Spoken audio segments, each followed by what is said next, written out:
Dengan adanya kebocoran pipa berdiameter 500 mm milik Perumda Tirta Musi Palembang yang berada di Jalan R.E. Marta Dinata, tepatnya di Simpang Sekojo, mengakibatkan pelayanan air bersih di wilayah Kalidoni terputus.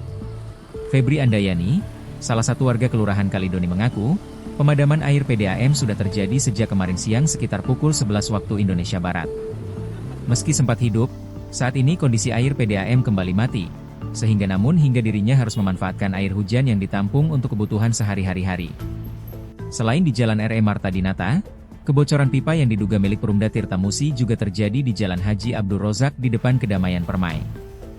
Dari pantauan tim PAL TV di lapangan air cukup deras keluar celah coran semen yang mengalir ke arah Jalan R.E. Marta Dinata.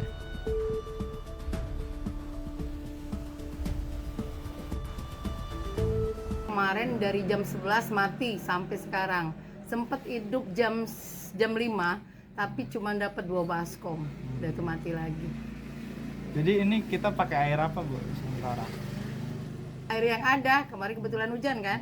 Kita ada ya kotor lah. Kalau untuk cuci piring itu bisa, tapi kalau untuk mandi, bersih-bersih anggota tubuh agak itu juga kan, karena udah lama tidak hujan kan. Kebetulan kalau memang ada yang rumah yang lama-lama masih ada sumur, tapi sumur tuh tidak pernah dipakai. Jadi tidak berani juga kalau untuk konsumsi. Nah, paling-paling untuk cuci-cuci saja.